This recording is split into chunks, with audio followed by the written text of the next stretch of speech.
নমস্কার বন্ধুরা, জবা কিচেনে আপনাদেরকে স্বাগত জানাই।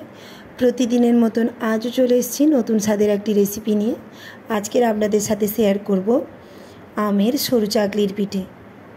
এটা একদমই ট্রেন্ডিং একটি রেসিপি। চলুন বন্ধুরা, তাহলে রেসিপিটি একবার দেখে নেওয়া যাক। আমি এখানে সরু চাকলির পিঠে বানানোর জন্য প্রথমে আমি দুটো এরকম সাইজের আম নিয়েছি। আমি আম দুটোকে ভালোভাবে পরিষ্কার করে নিয়েছি। এবার এভাবে আমগুলোকে কেটে নিচ্ছি। আপনারা যে যেরকম পদ্ধতিতে পারেন সেভাবে আমগুলো কেটে নেবেন। আমের মধ্যে থেকে পাল্পটা শুধু নিতে হবে, আর কোনো কিছুই নয়। আমার এভাবে সহজ মনে হয়েছে, আপনারা যেভাবে পারবেন সেভাবেই পাল্পটা বের করে নেবেন। আমি এবার একটি চামচের সাহায্যে মিক্সিং জারের মধ্যে পাল্পগুলো নিয়ে নিচ্ছি। সবগুলো আমের টুকরো থেকে আমি এভাবে আমের পাল্পগুলো বের করে নেব। দেখতেই পাচ্ছেন বন্ধুরা, আমার এই পদ্ধতিতে আমের পাল্পগুলো বের করতে সহজ মনে হয়, তাই আমি এই পদ্ধতি ফলো করছি। আপনাদের যেরকম মনে হবে আপনারা সেভাবেই পাল্পগুলো বের করে নেবেন। এবার আমি মিক্সিং জারের মধ্যে দিয়ে ভালোভাবে একটা সুন্দর পেস্ট তৈরি করে নিয়েছি। এবার এই পেস্টটা একটা পাত্রের মধ্যে নিয়ে নেব। দেখতেই পাচ্ছেন বন্ধুরা, আমার এতটা পরিমাণ আমের পাল্প বেরিয়েছে। এবার আমি ওই মিক্সিং জারে আতপ চাল ভিজিয়ে রেখেছিলাম আগে থেকে, সেই আতপ চালগুলো দিয়ে দিলাম। এবার ভালোভাবে একটা ব্যাটার তৈরি করে নেব। আমি ব্যাটারটা তৈরি করার আগে চালের মধ্যে অল্প পরিমাণ জল দিয়ে দিয়েছিলাম। দেখতেই পাচ্ছেন বন্ধুরা, আমার ব্যাটারটা তৈরি হয়ে গেছে। এবার আমি আমের পাল্প এবং চালের ব্যাটারটা একসাথে দিয়ে দিলাম। এবার আমি এর মধ্যে দিয়ে দিলাম পরিমাণ মতন লবণ। তারপর দিয়ে দিচ্ছি নারকেল। আমি এই নারকেলটা আগে থেকে কুড়িয়ে রেখেছিলাম। কোরানো নারকেলটা এর মধ্যে দিয়ে দিলাম। আমি সরু চাকলির পিঠেতে পার্সোনালি নারকেলটা পছন্দ করি, তাই এখানে দিয়েছি। এটা অপশনাল, আপনারা চাইলেই ব্যবহার করতে পারেন, না চাইলে এটা স্কিপও করতে পারেন। এবার আমি এর মধ্যে দিয়ে দিচ্ছি 2 কাপ পরিমাণ ময়দা। ময়দাটা দিয়ে আমি সব কিছু ভালোভাবে মিশিয়ে নেব। এই মেশানোর কাজটা একটু সময় নিয়ে করতে হবে। এইভাবে ভালোভাবে মিশিয়ে নিতে পারলে সরু চাকলির পিঠেগুলো খেতেও খুব সুন্দর হয়। আমি যেই পরিমাণ উপকরণগুলো এখানে ব্যবহার করেছি, আপনারা যদি একই পরিমাণ উপকরণ ব্যবহার করে সরু চাকলির পিঠেটা বানান অবশ্যই পারফেক্ট হবে। আর আপনারা কে কে বাড়িতে এই পিঠেটা বানিয়েছেন আমাকে অবশ্যই কমেন্ট করে জানাবেন।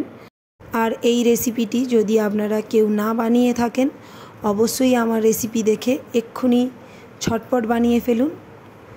এবার আমার এখানে কিছুটা পরিমাণ জলের প্রয়োজন, আমি এখানে জল দিচ্ছি। আপনারা আগে থেকে জল দিয়ে দেবেন না, কিছুটা মেখে নেবেন। মেখে নেওয়ার পরে যদি জলের প্রয়োজন হয় তাহলে জল ব্যবহার করবেন। দেখতেই পাচ্ছেন বন্ধুরা, আমি এবার এর মধ্যে কিছুটা পরিমাণ জল দিয়ে দিলাম। জল দিয়ে আবার কিছুক্ষণের জন্য মেখে নিচ্ছি। এবার আমার পারফেক্ট একটা ব্যাটার তৈরি হয়ে গেছে। এবার ব্যাটারটাকে এইভাবেই রেখে দেব। আর এই দিকে একটা কড়াই বসিয়ে নিয়েছি। কড়াইটা কিছুটা গরম হয়ে গেলে আমি এর মধ্যে অল্প পরিমাণ তেল ব্রাশ করে নিয়েছি এবং এর মধ্যে আমি দিয়ে দিলাম আগে থেকে তৈরি করে রাখা ব্যাটারের কিছুটা অংশ। এভাবে দিয়ে চারিদিকে ছড়িয়ে নিতে হবে। ওপরের দিকটা এভাবে শুকনো হয়ে এলে বুঝে নিতে হবে সরু চাকলির পিঠেগুলো তৈরি হয়ে গেছে। এই পর্যায়ে একটা ভাঁজ দিয়ে দিতে হবে এবং তারপর আর একটা ভাঁজ দিয়ে সুন্দরভাবে কড়াই থেকে সরু চাকলির পিঠেগুলোকে তুলে নিতে হবে। এইভাবে আরও কয়েকটা পিঠে আমি বানিয়ে নেব। আর পিঠেগুলো একই পদ্ধতিতেই বানাবো, আর কোনো পদ্ধতি আমি এখানে ফলো করছি না। দেখতেই পাচ্ছেন বন্ধুরা, এভাবে কিছুক্ষণ সময় নিয়ে কাজটা করে নিতে হবে। রেসিপিটি যদি আপনাদের ভালো লেগে থাকে রেসিপিতে একটি লাইক, কমেন্ট এবং শেয়ার করে দেবেন। আমার চ্যানেলে নতুন হয়ে থাকলে চ্যানেলটিকে সাবস্ক্রাইব করার অনুরোধ রইল। আর এইভাবে আমি আর সমস্ত সরু চাকলির পিঠেগুলো বানিয়ে নিচ্ছি। দেখতেই পাচ্ছেন বন্ধুরা, আমি আবারও একটা বানিয়ে নিলাম। এভাবে এরকম কয়েকটা আমি বানিয়ে নিচ্ছি। আপনারা এভাবে বানাবেন। আর আপনারা কীরকম রেসিপি দেখতে পছন্দ করেন অবশ্যই আমাকে কমেন্ট বক্সে কমেন্ট করে জানাবেন। তাহলে আপনাদের পছন্দের রেসিপিগুলো আমি দেওয়ার চেষ্টা করব। আমি আপনাদের পছন্দের কিছু রেসিপি দিতে পারলে আমি অনেকটা খুশি হই।